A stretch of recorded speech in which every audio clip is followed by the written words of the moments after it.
오늘은 부활의 증거라는 말씀을 통하여서 은혜를 나누고자 합니다. 아멘. 청년의 때에 예수님을 믿고 난 이후에 예수님이 나를 위해서 십자가에서 죽으셨다라고 하는 것이 믿어지고 난 이후에는 그 회개를 통해서 주님과 인격적인 만남이 있고 난 그 이후에는 성경에 있는 모든 것이 믿어졌습니다. 그리고 목사님들이 설교하는 모든 설교가 믿음으로 다가왔습니다. 성경에 기록되어 있는 말씀이 우리의 생각으로 합리적이 아니다 할지라도 성경에 기록되어 있으면은 그것이 모두 다 믿어졌던 것입니다.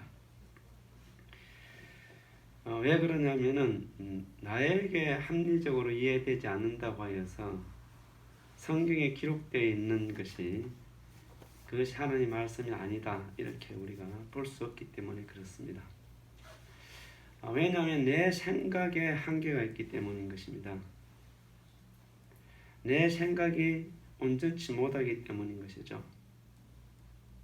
그러니까 성경의 기록이 만일에 우리 인간의 이성으로 논리적으로 합리적으로 다 이해가 된다고 한다면은 이미 그것은 성경적인 가치가 없는 것입니다. 다른 말로 말하면은 그것은 하나님의 역사라고 볼 수가 없는 것이죠. 인간이 기록한 인간의 어떤 기록으로 그렇게 보아야 할 것입니다. 왜냐하면 하나님의 영역이 우리의 이성을 가지고 다 판단할 수 없고 우리의 이성이 불완전하기 때문에 그러한 것입니다.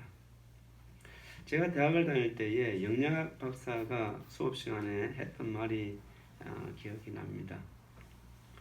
그분은 영양학을 연구하면 연구할수록 영양학에 대하여서 모르는 분야가 더 넓어진다는 그러한 말을 하였습니다.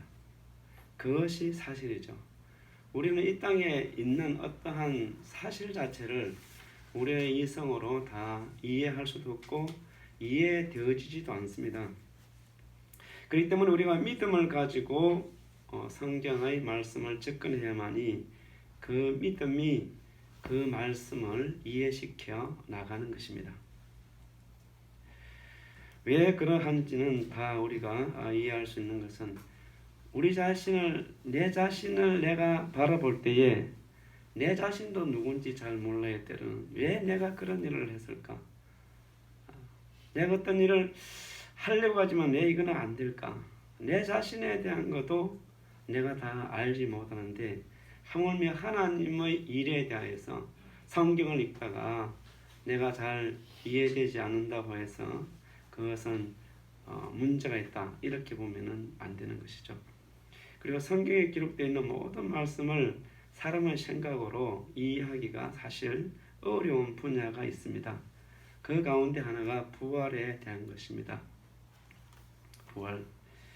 자, 요한복음 3장에 보게 되면 예수님께서 거듭난 사람은 어떠한 사람인지에 대해서 말씀해 주고 있는데요. 니고데모와 예수님 대화 사이에서 니고데모에게 예수님께서 영의 세계에 대한 것을 말씀을 하실 때에 하나님 나라에 대한 것을 말씀을 하실 때에 거듭난 사람이 그것을 이해를 할 수가 있다고 말씀을 합니다. 그런데 그 거듭난 사람도 마치 바람에 대한 것을 아는 것과 같다라고 하는 겁니다. 바람이 있다는 그 어떤 사실을 알지만은 바람의 시작점과 끝점과 바람에 대한 모든 것들을 그 당시로서는 이해할 수 없지만은 바람이 있다라고 하는 그 사실을 이해할 수 있는 것처럼 거듭난 사람도 하나님의 일에 대해서 그러하다라고 하는 것입니다. 거듭난 사람들은 믿음으로 거듭난 사람들은 성경에 기록되어 있는 이 부활에 대한 것이 의심 없이 우리에게 받아들여지게 된다는 사실인 것이죠. 그래서 우리는 이 부활은 내 생각으로 잘 이해가 안 돼도 성경에 기록되어 있기 때문에 우리는 이것을 믿음으로 접근해야 될 줄로 믿습니다. 그러나 우리가 이 성경에 기록된 이 부활에 대하여서 그냥 막연하게 그냥 우리가 또 생각을 할 수는 없는 것이죠. 그랬더니 부활에 대하여서 어떻게 성경은 말씀하고 있는지에 대해서 증거해 드리겠습니다. 이 부활에 대해서 첫 번째는 이 구약 성경에서 증거하고 있습니다. 오늘 본문 말씀 고린도전서 15장 3절과 4절에 보면은 내가 받은 것을 먼저 너희에게 전하였노니 이는 성경대로 그리스도께서 우리 죄를 위하여 죽으시고 장사 지는 바 되셨다가 성경대로 사흘 만에 다시 살아나셨다. 이렇게 말씀하고 있습니다. 자, 예수님께서는 성경대로 죽으시고 성경대로 사흘 만에 다시 살아나셨다라고 하는 것이죠. 구약에 예언되어 있는 성경의 말씀대로 또 주님이 말씀했던 그 말씀대로 주님은 죽으시고 살아나셨다라고 하는 것입니다. 그러면 성경이 어떤 분야에 그런 분야가 있습니까? 예수님의 죽음에 대한 것은 성경에 너무나 많이 나옵니다. 창세기 3장부터 인간을 구속할 구속 역사에 대한 것을 하나님께서 말씀을 하시고 성경의 기록이 수많은 곳에서 주님의 죽으심에 대해서 많이 기록되어 있습니다. 그럼 부활에 대한 것은 어디에 있습니까? 여러분 그렇게 생각을 할 수 있겠죠. 부활에 대해서 주님이 말씀하실 때에 유대인들이 찾아와서 예수님께 주님 기적을 보여주세요, 이적을 보여주세요 하였을 때 예수님께서 내가 너희들에게 보여줄 이적은 요나의 이적밖에 없다고 그랬습니다. 요나의 이적. 그럼 요나가 어떤 사람이냐? 요나는 바로 구약의 선지자입니다. 하나님 말씀을 듣고 니느웨에 가서 아수르 수도에 가서 그들의 죄를 하나님께서 심판하시겠다고 하는 것을 전하라고 하였을 때에 이 요나는 이스라엘 나라로 봐서는 원수 같은 나라에 가서 하나님 말씀을 선포하라고 하니까 마음에 안 드는 겁니다. 일제시대 때 예를 들어서 우리나라 사람에게 믿음의 사람에게 일본에 가서 하나님 말씀을 바르게 똑바로 증거하라고 했다고 한다면은 요나와 같은 사람들이 있을 수 있겠죠. 가기 싫어하는 사람들이 있을 것입니다. 그래서 요나는 니느웨로 가지 않고 다시스로 도망을 하죠. 근데 하나님께서 그 가운데 도망가는 요나를 폭풍일기에서 이제 요나를 바다에 던지도록 하게 합니다. 그래서 요나는 물고기 뱃속에 들어갔어요. 너무나 이상하잖아요. 그래서 3일 후에 요나가 물고기 속에서 다시 밖으로 나오게 됩니다. 여러분 이것은 주님이 우리 가운데 말씀하실 때에 주님이 그 이적을 보여주러 왔다는 것입니다. 요나가 물고기 뱃속에서 3일 동안 있다가 나오는 것처럼 주님 자신이 부활을 하시겠다는 말씀이에요. 그 말씀이.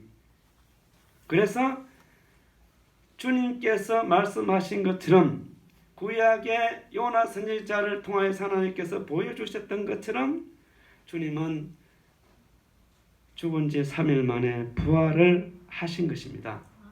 이것이 구약의 명백한 증거죠. 너무나 분명한 말씀인 것이에요. 여러분 왜 하나님께서 어떻게 보면은 소설 같은 그런 소설보다도 더한 그러한 말씀을 하나님 말씀이라고 구약의 요나라고 하는 선지자를 통해서 말씀을 하셨을까? 구약 시대 사람들은 그렇게 역사하는 하나님을 잘 이해 못했을 것이에요. 그렇죠. 하나님께서 합리적으로 한다면은 풍랑일기에서 배가 육지로 싹 가게 해서 그곳에서 요나가 도망가려고 하다가 하나님께 붙들려서 육지로 상륙하여서 니느웨로 갔더라. 이렇게 해야 딱 맞는 겁니다. 우리 이성으로는. 그렇죠. 그런데 하나님께서 그렇게 하지 않아요. 배를 침몰시키려고 하니까 사원들이 요나를 집어던지게 해서 물고기 뱃속, 여러분 물고기 속에서 3일 있대요. 3일. 이건 하나님의 역사가 아니면 견딜 수 없는 것이죠. 죽음에서 살아날 수 있는 것도 누구만이 가능한 것이에요. 하나님만이 가능한 것이에요. 왜 요나의 사건을 구약에 기록했느냐? 예수님의 부활의 사건을 증거하기 위해서 요나의 선지자를 통하여서 그리스도의 부활을 미리 구약 시대에 보여주셨던 것이에요. 바로 그 요나의 사건이 예수 그리스도 예수님이 이 땅에 오셔서 부활하실 것을 구약에서 분명히 보여주고 있는 것입니다. 두 번째로는 예수님 자신이 부활에 대한 것을 증거하였습니다. 예수님은 제자들에게 여러 차례 통하여서 성경에 기록된 말씀을 보면은 자신의 죽음과 부활에 대한 것을 계속 반복적으로 말씀을 하고 있습니다. 사람들은 예수님을 4대 성인 가운데 한 사람이라고 이렇게 말씀을 해요. 근데 예수님께서 말씀을 한 그 말씀이 실제적으로 일어나지 않은 사건이라고 한다면은 예수님이 가르침이 내가 죽어서 다시 살아나겠다고 했던 이 말씀을 제자들에게 했던 이 말씀, 사람들에게 했던 말씀이 실제적으로 일어나지 않았다고 한다면은 예수님은 4대 성인이라고 말하면 안 됩니다. 근데 사람들의 어떤 생각에는 이게 모순이 있어요. 예수님을 4대 성인이라고 한다고 한다면은 예수님의 말씀을 믿어야 될 거잖아요. 받아들여야 되겠죠. 그런데 부활은 받아들이지 않냐고 예수님은 4대 성인이라고 그래요. 근데 예수님의 중심적인 말씀은 자기의 죽으심과 부활에 대한 사건이에요.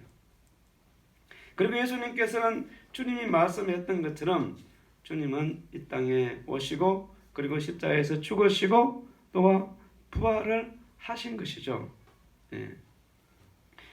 요한복음 11장 말씀해 보시면은 나사로가 죽었을 때에 마르다와 마리아에게 주님 하신 말씀은 나는 부활이요 생명이니 나를 믿는 자는 죽어도 살겠고 무릇 살아서 나를 믿는 자는 영원히 죽지 아니라 하리라 이렇게 말씀을 하였어요. 그리고 주님이 자신이 부활할 수 있다라고 하는 어떠한 사건을 하나 일으키는데 나사로가 죽은 지 며칠 되었어요? 4일이 되었어요. 4일. 나사로의 생명체가 나사로의 모든 세포 조직이 다 망가진 상태였어요. 썩어서 냄새가 납니다. 근데 예수님께서 나사로의 무덤 앞에 와서 무덤 문을 열게 하고 나사로야 나오라고 하였을 때에 그 죽었던 나사로가 썩은 냄새 나는 나사로가 살아서 수위의 동행처럼 밖으로 나오는 겁니다. 이것은 물론 부활과는 다른 하나의 인간이 죽었다가 다시 소생하는 것으로 우리가 보아야 하겠지만은 예수님 자신이 장차 부활할 것이라는 것을 분명히 이 나사로를 통하여서 주님이 부활하실 것을 그들에게 보여준 것이고 또 장차 우리가 이 땅에서 죽고 난 이후에 주님처럼 부활할 때가 있다라고 하는 것을 주님께서 보여주신 것입니다. 마가복음 10장의 32절부터 34절에 보면은 그들이 죽이기로 결의하고 넘겨주겠고 그들은 능욕하며 침뱉으며 채찍질을 하고 죽일 것이나 그는 3일 만에 살아가리라고 주님이 말씀을 하였습니다. 예수님과 그의 제자들이 같이 예루살렘으로 유월절 앞두고 올라갈 때 주님의 제자들에게 하신 말씀이에요. 나는 죽는다. 이번에 예루살렘에 올라가는데 이번에 죽고 3일 만에 내가 살아날 것이라고 하는 것을 분명히 증거를 해 주었던 것입니다. 우리는 주님을 믿는다고 한다면은 주님이 말씀하신 부활에 대한 것을 믿음의 눈으로 우리가 바라봐야 될 줄로 믿습니다. 세 번째로 제자들이 예수님의 부활을 증거했습니다. 예수님의 제자들은 예수님에 대해서 여러 차례에 걸쳐서 주님의 부활에 대한 증거의 말씀을 들었지요. 그리고 그 죽으심에 대한 말씀도 죽었고 다시 살아날 것이라고 하는 말씀을 여러 차례 반복적으로 성경에 기록되어 있는 말씀만 봐도 여러 차례입니다. 기록되지 않는 말씀까지 하게 되면 더 많이 있었겠죠. 그런데 예수님의 제자들이 예수님이 겟세마네 동산에서 붙들렸을 때에 예수님의 제자들이 다 예수님을 버리고 도망을 하였어요. 그렇죠. 예수님의 제자들이 예수님이 붙들렸을 때 다 예수님을 버리고 도망한 제자들이 그 이후에 다시 모여서 예수님에 대한 증거를 하게 됩니다. 근데 예수님의 말씀의 중심적인 말씀이 뭐라고 그랬어요? 그의 죽음과 부활에 대한 사건이라고 말씀을 드렸죠. 그렇게 주님이 증거했습니다. 근데 만일에 예수님께서 죽고 나신 그 이후에 예수님이 부활하지 아니하셨다고 한다면은 제자들이 예수님을 증거할 이유가 없는 겁니다. 예수님이 붙들렸을 때에 흩어졌던 제자들은 더 모일 이유가 없는 거예요. 제자들은 다시 모이게 되고, 그리고 제자들은 그들이 모여서 예수님을 그들은 부활하신 주님을 목격한 이후에, 그리고 그들은 예수님을 이제 부활했다고 증거하는 것이 사도행전의 큰 흐름입니다. 예수님에 대한 증거에 대해서 사도행전 2장에 볼 것 같으면은 사도행전 2장에 베드로의 첫 번째 설교에서 이 오순절날 성령이 임하게 되었을 때에 베드로가 유대인들에게 복음을 전할 때에, 예수님을 십자가에 죽인 유대인들에게 복음을 전할 때에 이 성령의 역사하심이, 오순절날 우리 가운데 온 이 성령의 역사하심, 방언을 하고 하나님께서 우리 가운데 주신 이 성령의 역사하심은 우리가 하는 것이 아니고 여러분들이 죽였던, 여러분들이 십자가에 못 박았던 그 예수를 하나님이 살려서서 그 예수님께서, 부활하신 주님께서 우리 가운데 그 성령을 보내서 우리가 방언을 하게 된다는 것을 그들에게 증거하는 말씀이 바로 사도행전 2장에 나와 있는 말씀입니다. 이 말씀을 듣고 예수님을 십자가에 못 박으라고 소리쳤던 그 사람들이 가슴을 치고 해결을 하는 그러한 놀라운 역사가 사도행전 2장에 나오게 됩니다. 첫 번째 베드로의 설교에서 오순절날 성령의 역사하심이 이 제자들을 통해서 폭발적으로 나타나게 되었을 때에 이 그 베드로를 통하여서 증거되는 그 말씀을 예수님을 죽였던 사람들이 회개하고 주님 앞으로 돌아오는 그러한 놀라운 역사를 우리가 보게 되는 것이죠. 사도행전 2장 31절부터 31절 이렇게 말씀합니다. 이 예수를 하나님이 살리신지라 우리가 다 일의 증인이라, 이렇게 말씀을 하였습니다.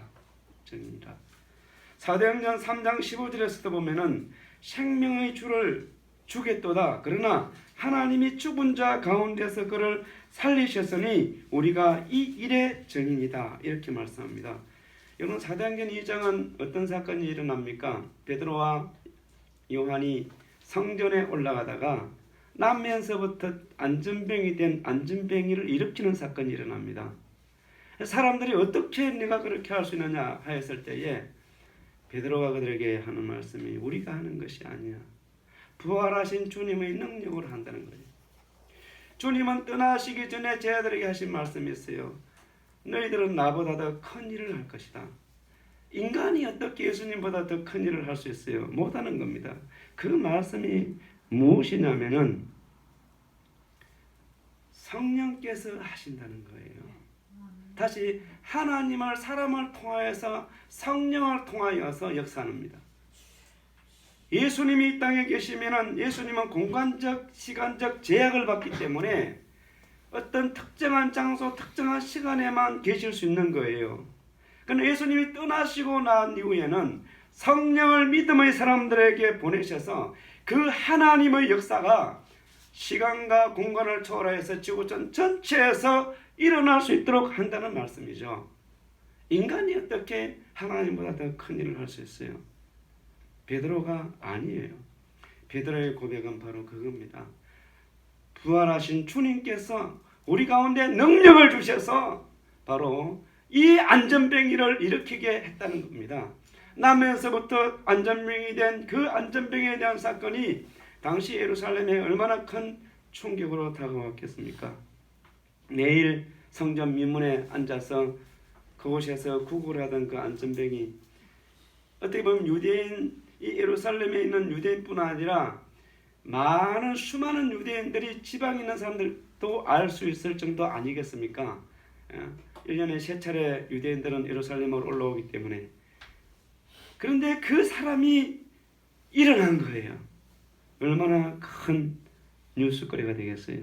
오늘 같으면은 KBS, SBS, YTN 하여튼간 이러한 방송에서 와서 막 방송을 하지 않겠습니까? 얼마나 대단한 사건이겠어요. 그런데 그것이 베드로가 내가 하는 것이 아니야. 부활하신 주님께서 우리에게 능력을 주셨다는 겁니다. 이 성령의 역사하심이 우리 가운데 있어야 될 줄로 믿습니다. 그것이 주님의 부활을 증거하는 거예요. 사도행전 4장 2절과 3절에서도 보면은 예수 안에 죽은 자의 부활이 있다고 백성을 가르치고 전함을 싫어하여 그들을 잡음에 날이 이미 저물었으므로 이튿날까지 가두었다. 이렇게 말씀합니다. 제자들이 초대교회 당시에 말씀만 하게 되면 누굴 증거했다? 예수를 증거한 거예요. 예수의 부활을 증거한 거예요. 제자들이. 그래서 사도행전 4장 4절에 보게 되면은 그 이 말씀을 듣고 그날의 사람들이 주님께 돌아온 사람들이 남자만 5,000명이 되었다라고 말씀하고 있습니다. 초대교회 당시에 오순절날 사건 이후에 예수를 죽였던 유대인들을 향하여서 주님의 제자들이 얼마나 강력하게 말씀을 전했는지를 우리가 알 수가 있는 겁니다. 그것은 사람의 힘으로 되는 것이 아니고 부활하신 주님께서 성령을 보내서 그 부활에 대한 사건을 성령을 통하여서 제자들을 통하여서 당시에 유대인들에게 분명하게 알렸던 것이죠. 증거했던 것입니다. 이러한 부활의 증거는 여기서 끝나지 않습니다. 로마 제국 전역에 제자들이 이제 나가게 되는 것이죠. 그리고 로마 제국 전역에 나가서 그리스도의 죽으심과 부활을 그들이 증거하다가 다 순교하게 됩니다. 여러분, 그리스도의 부활이 없다고 한다면 이러한 일이 있을 수 없는 거예요. 우리가 이성적으로 합리적으로 어떻게 사람이 죽으시면 또 그렇게 부활을 할 수 있을까가 그렇게 의심의 눈으로 보지 마시고 역사적 가정이 일어났던 사실을 우리가 보면 되는 겁니다. 여러분, 이 부활에 대한 것은 사실이에요.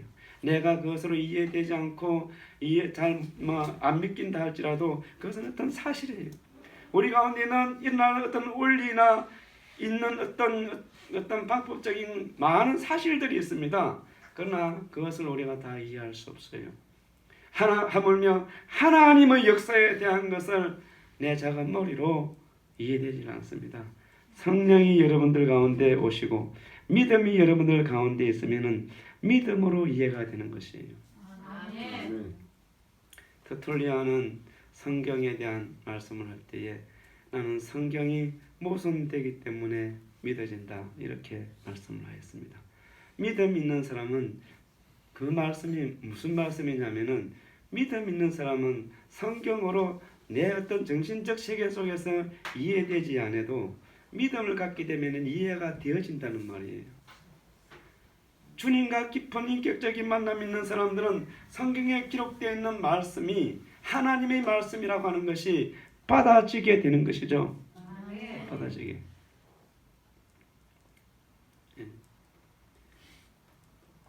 네 번째로는 바울이 예수님의 부활을 증거했습니다. 바울은 고린도에 복음을 전하고 난 이후에 들려오는 소식에 고린도의 교인들의 신앙에 문제가 있다는 말씀을 듣게 됩니다. 그래서 고린도전서 15장에서 부활에 대한 것을 아주 길게 자세하게 말씀해 주고 있습니다. 부활에 대한 것은 고린도서 1장 15장 1절부터 2절 말씀에 보면은 형제들아 내가 너희에게 전한 복음을 너희에게 알게 하노니 이는 너희가 받은 것이요 또 그 가운데 선 것이라. 너희가 만일 내가 전한 이 말을 굳게 지키고 헛되이 믿지 아니하면 그로 말미암아 구원을 받으리라고 말씀하고 있습니다. 헛되이 믿지 아니하면 그럼 헛되이 믿는다는 것은 뭘까요? 부활을 믿지 않는 당시 신앙인들이 있었거든요. 그 믿음은 헛된 믿음이다 이 말이에요. 그러니까 부활의 신앙을 믿는 사람들이 뭘 받는다는 것이에요? 예, 구원을 받는다 이 말씀인 것이죠. 구원을 받는다. 자, 그래서 바울은 쭉 말씀합니다. 3절 4절에 쭉 말씀하시고 구약에 대한 말씀을 하시고 그리고 5절부터 첫 번째는 게바에게 베드로에게 보이시고 그리고 12제자에게 보이시고 그리고 500여 제자들에게 보이고 그리고 그 본 부활을 목격한 사람들이 죽은 사람도 있고 지금은 반 정도는 아직도 살아있다고 하는 겁니다. 부활의 목격자들이 지금도 살아있다. 부활을 못 믿겠다는 사람들이 무슨 말이냐 이런 뜻이죠. 그러면서 바울은 8절 말씀에 보시면 이렇게 말씀합니다. 맨 나중에 만삭되지 못하여 난 자 같은 내게도 누가 보였다? 예수님 부활하신 주님이 보였다라고 하는 겁니다. 자, 이 바울은 어떤 사람이에요? 예수를 믿는 사람들을 잡아서 옥에 가두고 두들기 패고 죽이는데 박수치고 다녔던 사람이에요. 그것이 그렇게 되는 것이 당연하다 이렇게 말했던 사람입니다.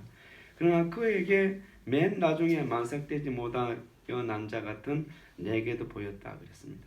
9절에 보면 나는 사도 중에 가장 작은 자라 나는 하나님의 교회를 박해하였다. 박해했으므로 사도라 칭함을 받기를 감당하지 못할 자니라. 서대원 집사가 죽어가는 가운데 바울은 정인으로서 돌치는 사람들의 옷을 지켜보고 있던 그런 사람이었고 사도행전 8장 1절에서는 이렇게 말합니다. 사울은 그가 죽임당함을 마땅히 여기더라. 그러니까 바울은 예수의 복음을 전하는 사람, 예수의 부활을 전하는 사람은 죽어 마땅하다라고 그렇게 생각했던 사람이고 그렇게 살았던 사람이고 그렇게 그런 사람들에게 잡아다가 감옥에 가두었던 그러한 사람이었습니다. 그러나 그러한 그가 이제는 뭐 하는 것이에요? 자기에게 부활의 주님이 나타났다는 거예요. 그렇습니다. 바울은 다메섹에 있는 예수 믿는 사람들을 잡으러 가다가 다메섹에서 예수 믿는 사람을 바울은 만나게 됩니다. 바울의 생애는 다메섹에서 주님을 만나고 어떤 제자들에게 가르침을 받지는 않습니다. 바울은 주님으로부터 직접 모든 것을 공급을 받아요. 그리고 부활에 대한 것을 이제 바울은 전가하게 되죠.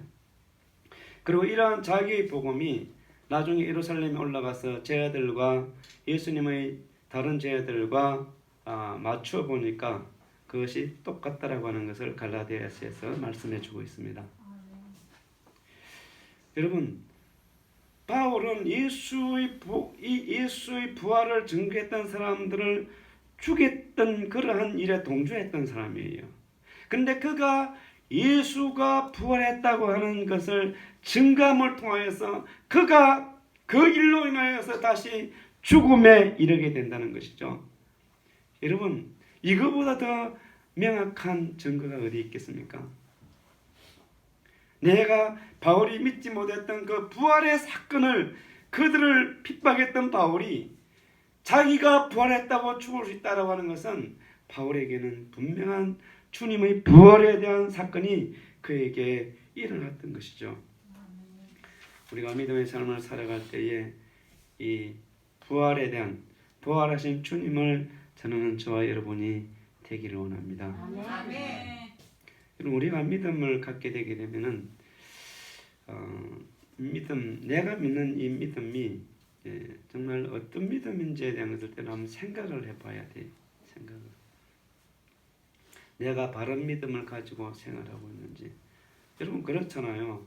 바울은 이렇게 증가합니다. 부활이 없는 믿음은 헛된 믿음이라는 것이에요. 헛된 믿음. 그런데 부활도 못 믿고 예수님의 십자가의 그 죽으심도 못 믿고 하면은 우리의 믿음 무슨 믿음이에요? 헛된 것이 헛된 것. 헛된 믿음이에요. 주님의 십자가의 대속의 죽음에 대한 것이 믿어지면은 주님의 부활의 사건이 분명히 나에게 믿음으로 다가와야 됩니다. 이 믿음이 바로 우리에게 영원한 생명을 주는 것이에요. 생명. 다니엘서 오늘 말씀을 맺겠습니다. 다니엘서 12장 2절에 볼 것 같으면 땅의 티끌 가운데서 자는 자 중에서 많은 사람이 깨어나 영생을 받는 자도 있겠고 수치를 당하여 영원히 부끄러움을 당하는 자도 있을 것이라는 것이죠. 다니엘서 12장 2절에서 다니엘 선지자가 말씀하시기를 부활에 대한 것이 있다는 것이에요. 영원한 생명을 갖는 자가 있다는 것이에요. 예수 부활을 믿는 사람들이 영원한 생명을 갖고 예수 부활을 믿지 아니하는 그러한 신앙은 부끄러운 부활, 부끄러움을 당하는 부활, 하나님의 징계를 받는 악인의 부활로 나타나게 된다는 것입니다. 성도 여러분, 우리가 이 땅에 믿음의 삶을 살아갈 때에 이 부활의 신앙이 우리 가운데 있어야 될 줄로 믿습니다. 이 부활에는 여러 가지 부활이 있어요. 몸의 부활에는 주님이 이 땅에 오실 때에 사람들이 이제 부활을 하게 되는데, 재림을 하실 때에 해 같은 부활도 있고 달과 같은 부활도 있고 별과 같은 부활이 있습니다. 별도 똑같은 별이 아니죠. 자, 태양빛하고 달빛하고 비교가 되어야 안 돼요. 안 되죠. 또 별도 아주 밝게 빛나는 별이 있고 거의 보이지 아니할 정도의 연약한 별들이 있습니다. 우리가 부활을 할 때에 영광스러운 해처럼 부활하기를 원합니다. 그러기 위해서는 우리가 이 땅에서 어떻게 살아가야 되겠어요? 주님 말씀에 순종하며 믿음으로 생활해 가야 될 줄로 믿습니다.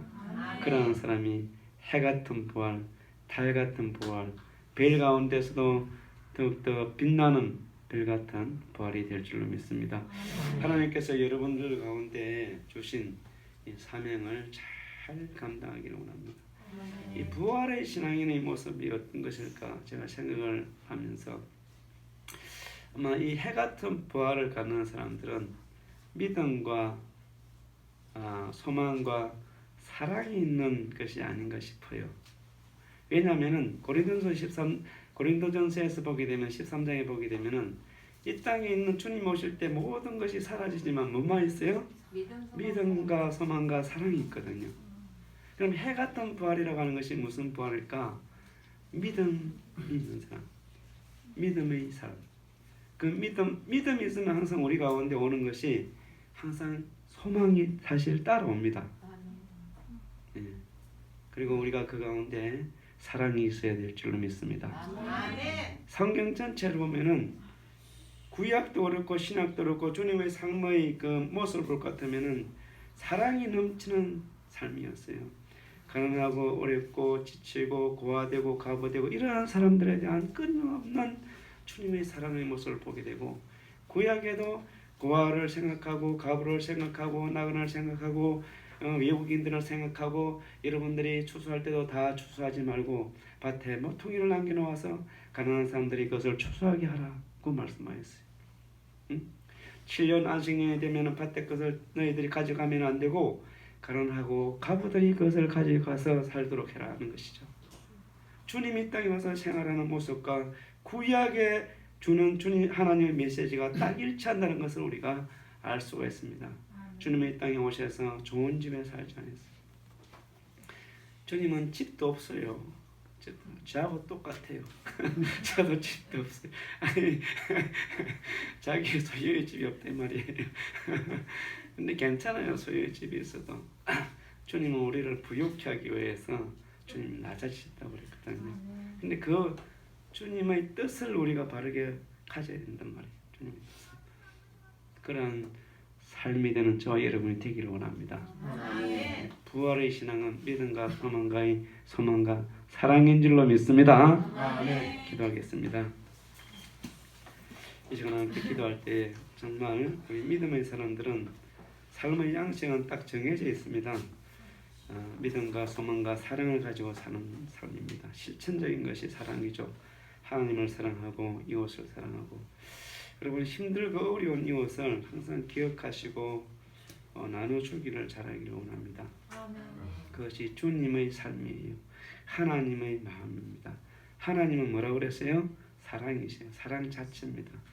사랑이 하나님은 아니지만은 하나님의 속성 가운데 사랑의 속성이 상당하게 크고 그것을 빠뜨릴 수가 없는 거예요. 그래서 우리가 이 부활주의를 맞이하면서 믿음과 소망과 사랑이 있는 믿음의 삶이 될 수 있도록 함께 기도하겠습니다. 하나님 아버지가